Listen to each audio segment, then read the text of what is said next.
Homoseksual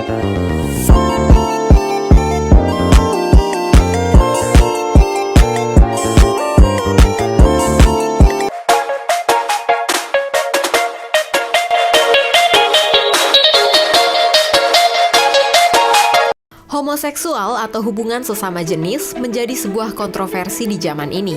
Banyak negara yang sudah melegalkannya, namun di Indonesia sendiri, hal ini adalah hal tabu, baik secara sosial maupun agama. Tapi tahukah Anda bahwa hubungan homoseksual ini sudah tercatat di Alkitab sejak ribuan tahun lalu? Seperti apa fakta Alkitab tentang homoseksual?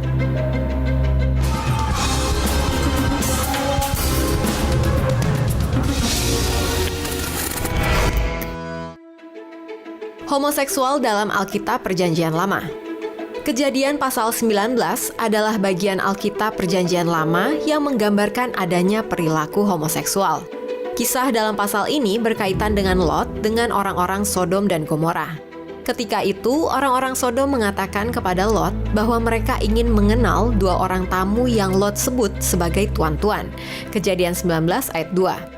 Namun yang dimaksudkan mereka bukanlah sekedar ingin mengenal dalam pengertian umum. Namun istilah tersebut digunakan untuk memperlihatkan keinginan mereka untuk melakukan hubungan seksual. Kesimpulan ini didukung oleh beberapa fakta. Pertama, Lot mendesak dua orang tamunya untuk menginap di rumahnya. Lot tahu apa yang akan terjadi jika mereka tidak dilindungi. Kedua, tindakan Lot yang meminta orang-orang Sodom menyetubuhi anak-anaknya memperlihatkan bahwa Lot tahu benar bahwa yang diinginkan orang-orang Sodom adalah persetubuhan sesama jenis. Dari peristiwa inilah muncul istilah sodomi. Istilah ini terutama menunjuk kepada homoseksualitas dan nafsu homoseks. Perjanjian Baru menentang homoseksual. Alkitab tidak pernah bungkam terhadap isu homoseksual masa kini. Sebab dalam sepanjang masa, Alkitab bermanfaat untuk mengajar, untuk menyatakan kesalahan, untuk memperbaiki kelakuan, dan untuk mendidik orang dalam kebenaran. 2 Timotius 3 ayat 16. Perilaku homoseksual, baik yang didasarkan atas paksaan, bayaran, ataupun suka sama suka, dipandang sebagai pelanggaran moral atau dosa. Hal ini sangat jelas disampaikan Alkitab Perjanjian Baru. Dalam 1 Korintus 6 ayat 9-10, Rasul Paulus berkata bahwa seorang pemburit tidak akan masuk dalam kerajaan Allah. Pemburit berasal dari kata semburit yang berarti persetubuhan sesama lelaki. Paulus juga menekankan hal ini dalam Roma 1 ayat 26-27. Pandangan Paulus terhadap persoalan ini sejajar dengan etika Perjanjian Lama yang didasarkan atas tradisi pernikahan dalam Kejadian 2 ayat 24, di mana pernikahan dan persetubuhan didesain Tuhan hanya dalam hubungan laki-laki dan perempuan. Pembahasan homoseksual penting untuk dibahas Paulus, sebab Paulus adalah seorang Kristen yang mengenal dan hidup dalam budaya Yahudi, Yunani, dan Romawi, serta mengerti betul cara pandang budaya-budaya tersebut. Kebanyakan jemaat yang dilayani Paulus pun adalah orang-orang Yunani Romawi, sehingga penting baginya untuk menyampaikan perihal penolakan akan homoseksual dalam pengajarannya. Perilaku homoseksual tidak diciptakan Allah. Dalam Alkitab, teks tentang penciptaan seks dan gender diambil dari Kejadian 1 ayat 27. Maka Allah menciptakan manusia itu menurut gambarnya, menurut gambar Allah diciptakannya dia, laki-laki dan perempuan diciptakannya mereka. Kesimpulan sederhana dalam ayat ini adalah yang bisa melangsungkan hubungan kelamin hanyalah laki-laki dan perempuan. Alkitab menyatakan bahwa tujuan Allah menciptakan laki-laki dan perempuan karena tidak baik seorang manusia hanya seorang diri. Oleh karena itu, laki-laki diciptakan untuk mempunyai relasi seksual dengan wanita atau istrinya, begitu juga sebaliknya. Dalam lingkungan Yahudi kuno, mandat budaya ini mewajibkan semua orang menikah secara heteroseksual, dan dalam konteks ini, seluruh penodaan seksual dipandang sebagai dosa yang salah satunya mencakup hubungan sejenis. Imamat 18 ayat 22, Imamat 20 ayat 13. Bagi orang Yahudi, menikah untuk memiliki keturunan adalah kewajiban sesuai mandat penciptaan. Para rabi pun mengajarkan bahwa adalah tugas setiap orang Israel untuk memiliki anak. Sesuai perintah penciptaan, maka Tuhan menghendaki manusia berpasangan antara laki-laki dan perempuan yang dipersatukan oleh Allah dalam pernikahan dengan tujuan memiliki keturunan. Sehingga dipastikan bahwa perilaku homoseksual tidak diciptakan oleh Allah. Kejadian 2 ayat 24 dijadikan sebagai dasar pembenaran terhadap pandangan yang mengatakan bahwa tidak ada orang tercipta sebagai homoseksual. Homoseksualitas bertentangan atau berlawanan dengan tujuan utama Sang Pencipta mengenai seksualitas manusia berdasarkan Kejadian 1 ayat 26. Homoseksualitas adalah penyimpangan dan dosa berdasarkan Roma 1 ayat 26 dan 27 dan bertentangan dengan etika Kristen. Sebagai orang percaya, mari kita menolak perilaku homoseksual namun bukan menolak pelakunya. Sebab Allah mengajarkan kita untuk mengasihi sesama manusia. Dengan begitu, mereka yang memiliki perilaku tersebut merasa diterima dan dihargai. Orang percaya harus menjadi teladan dan memberikan rasa nyaman bagi mereka yang berperilaku demikian. Sehingga mereka bisa terbuka dan dengan pertolongan Tuhan, maka kita bisa membantu mereka lepas dari dosa homoseksual. Baiklah, setelah menyampaikan video yang telah ditampilkan, sekarang kelompok kami akan menjelaskan lebih dalam lagi mengenai pandangan Gereja Katolik tentang homoseksual, serta dokumen-dokumen yang membahasnya.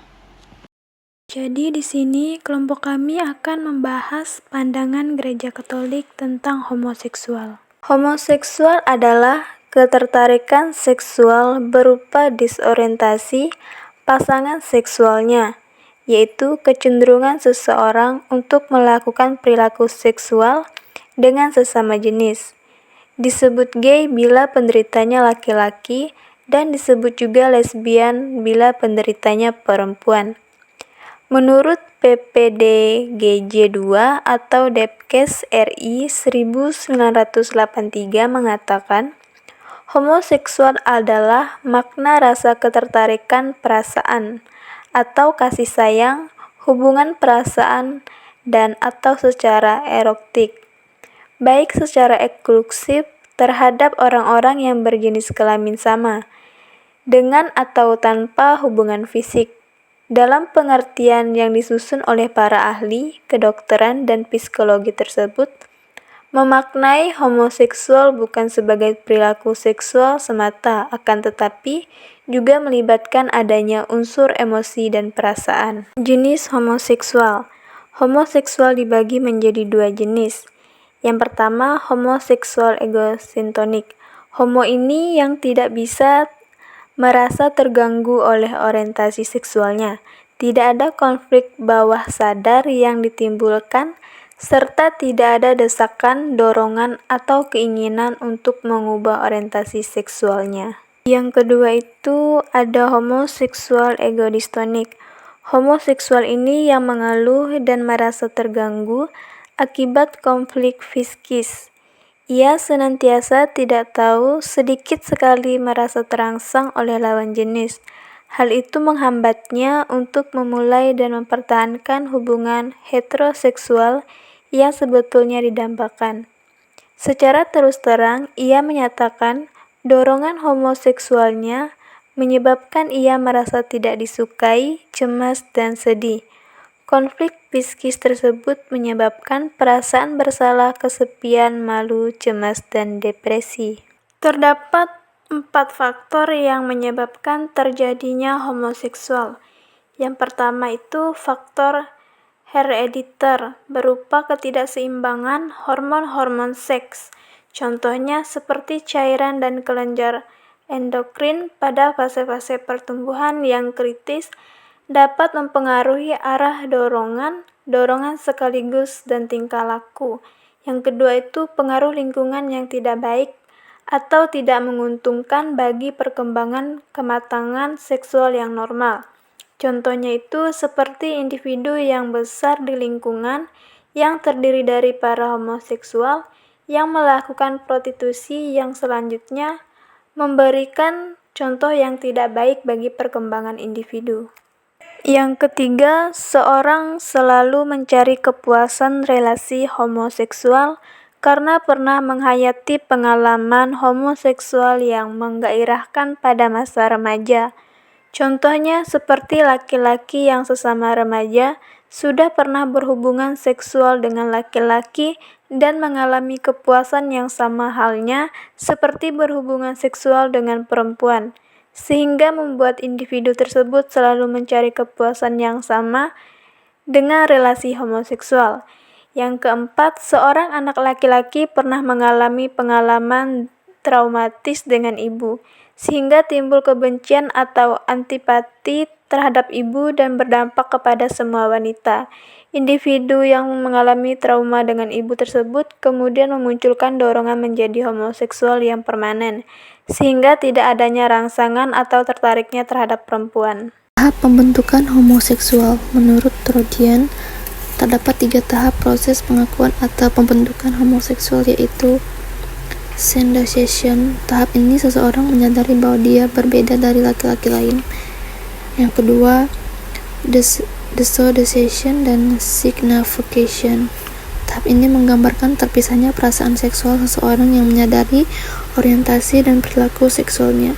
Disinilah seseorang mendapat pengalaman hiburan seksualnya dari laki-laki, tetapi mungkin gagal menunjukkan perasaannya atau mencoba untuk mengingkarinya. Yang ketiga, coming out. Tahap ini merupakan tahap di mana homoseksualitas diambil sebagai jalan hidup. Tahap ini mungkin dapat diartikan bahwa telah terjadinya kombinasi antara seksual dan emosi dan mempunyai hubungan.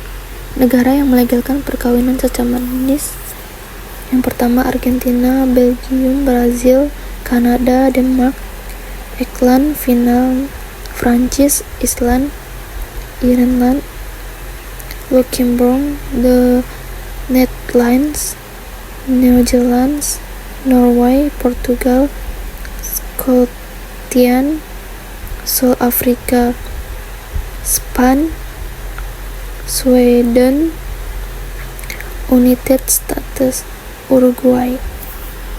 Pandangan Gereja Katolik mengajar bahwa tindakan homoseksual adalah keliru secara moral dan karena itu tidak dapat menyetujui. Pertimbangan antara lain: yang pertama, homoseksual termasuk dosa melanggar kemurnian KGK 2396. Masturbasi, pencabulan, pornografi, dan praktik homoseksual termasuk dosa-dosa yang sangat melanggar kemurnian. Yang kedua, homoseksual melawan hukum kodrat KGK 2357. Homoseksual adalah hubungan antara para pria atau wanita yang merasa diri tertarik dalam hubungan seksual semata-mata atau terutama kepada orang sejenis kelamin. Berdasarkan kitab suci yang melukiskan sebagai penyelewengan terbesar, tradisi gereja selalu menjelaskan bahwa perbuatan homoseksual itu tidak baik. Perbuatan itu melawan hukum kodrat karena kelanjutan kehidupan tidak mungkin terjadi di waktu persetubuhan. Perbuatan itu tidak berasal dari satu kebutuhan benar untuk saling melengkapi secara afektif dan seksual. Bagaimanapun, perbuatan itu tidak dapat dibenarkan. Ketiga, homoseksual menentang hukum moral. Tak ada dasar apapun untuk mempertimbangkan ikatan kesatuan homoseksual untuk menjadi mirip atau agak menyerupai rencana Allah tentang perkawinan dan keluarga. Perkawinan itu kudus, sedangkan tindakan homoseksual itu menentang hukum moral yang sangat kodrati. Tindakan-tindakan homoseksual menutup tindakan seksual terhadap karunia kehidupan. Tindakan-tindakan tersebut tidak muncul dari kasih sejati yang saling melengkapi secara seksual. Dalam keadaan apapun, tindakan-tindakan ini tidak dapat disetujui. Yang keempat, homoseksual adalah penyimpangan yang sangat serius. Dalam kitab suci, tindakan-tindakan ini homoseksual dikecam sebagai penyimpangan yang sangat serius, dan bahkan ditampilkan sebagai akibat yang menyediakan dari penolakan terhadap Allah. Penilaian kitab suci tentu tidak mengizinkan kita untuk menyimpulkan bahwa semua orang menderita karena kelainan ini secara pribadi, bertanggung jawab tentangnya, tetapi tidak justru untuk menegaskan fakta bahwa tindakan-tindakan homoseksual itu secara mendasar menyimpang dan tidak pernah disetujui. Perilaku homoseksual yang tidak terkendali akan berdampak pada muara akhir, yaitu perkawinan sesama jenis. Gereja Katolik jelas menilai bahwa perbuatan tersebut tidak sesuai dengan ajaran moral Katolik. Kanon 1005 Perjanjian Velius, perkawinan dengannya seorang laki-laki dan seorang perempuan membentuk antara mereka persekutuan konsortium seluruh hidup yang menurut ciri kodratnya terarah dan pada kesejahteraan suami istri, Combonum conjugum, serta kelahiran dan pendidikan anak antara orang-orang baptis dan Kristus Tuhan yang ke martabat sakramen. Perkawinan sesama jenis jelas tidak sesuai dengan tujuan sakramen perkawinan dalam Gereja Katolik, yaitu aspek persatuan atau union, atau persatuan suami istri secara utuh, dan aspek prokreasi terbuka terhadap keturunan. Hal ini tercantum dalam ensiklik Humanae Vitae 12 yang dikeluarkan oleh Paus ke-6 pada tahun 1968 dan KGK 2358. Tidak sedikit pria dan wanita mempunyai kecenderungan homoseksual. Mereka sendiri tidak memilih kecenderungan ini untuk kebanyakan diri mereka. Homoseksual itu merupakan satu percobaan. Mereka harus dilayani dengan hormat, dengan kasih sayang, dan dengan kebijaksana. Orang jangan memojokkan mereka dengan salah satu cara yang tidak adil. Juga mereka ini dipanggil supaya memenuhi kehendak Allah dalam kehidupannya, dan kalau mereka itu orang Kristen, supaya mereka mempersatukan kesulitan-kesulitan yang dapat tumbuh dan kecenderungan mereka dengan kurban salib Tuhan.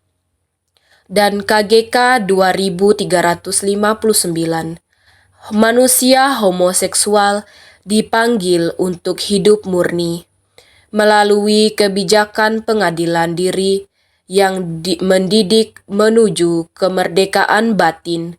Mereka dapat dan harus mungkin juga dengan membantu persahabatan tanpa pamrih, mendekatkan diri melalui doa dan rahmat sakramental, setapak demi setapak, tetapi pasti menuju kesempurnaan Kristen. Dokumen CDF atau Kongregasi Ajaran Iman, Persona Humana nomor 8. Dalam ranah pastoral, kaum homoseksual tentu harus diperlakukan dengan pengertian dan ditopang oleh pengharapan akan penyelesaian kesulitan-kesulitan pribadi mereka dan ketidakmampuan mereka untuk menyesuaikan diri dalam masyarakat. Kalimat tersebut menyatakan bahwa dalam konteks pastoral, individu homoseksual seharusnya diberikan perlakuan yang penuh pengertian. Pendekatan ini seharusnya didasarkan pada harapan akan penyelesaian masalah pribadi yang dihadapi oleh mereka, serta kesulitan yang mungkin mereka alami dalam beradaptasi dengan masyarakat. Gereja Katolik tidak dapat memberkati perkawinan sesama jenis karena mustahil bagi Tuhan untuk memberkati dosa dan juga tidak mendukung perkawinan sipil atau sah secara negara tentang perkawinan sesama jenis. Pernyataan ini bukan berarti mendiskriminasikan atau menolak kaum homoseksual. Akan tetapi, di sini Gereja Katolik tidak membenarkan perbuatan mereka dan bukan menolak kaum homoseksual.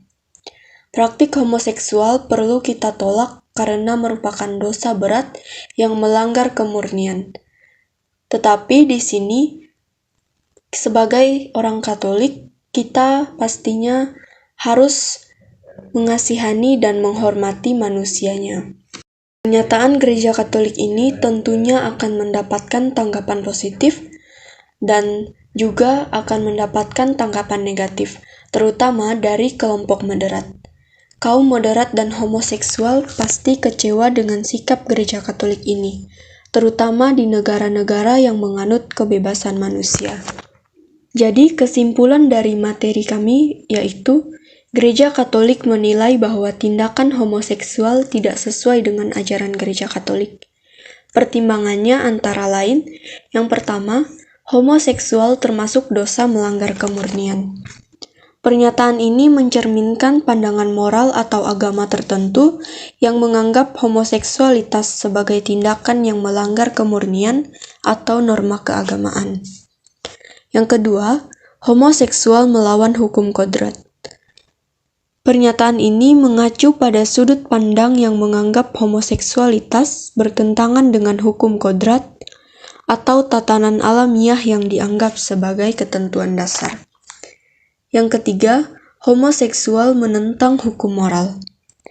Nah, pernyataan ini menyiratkan bahwa homoseksualitas dianggap melawan norma moral yang diterima dalam suatu masyarakat atau kelompok tertentu. Dan yang keempat, homoseksual adalah penyimpangan seksual yang sangat serius. Pernyataan ini menilai homoseksual sebagai penyimpangan seksual yang sangat serius, mencerminkan pandangan moral atau normatif terhadap orientasi seksual tersebut.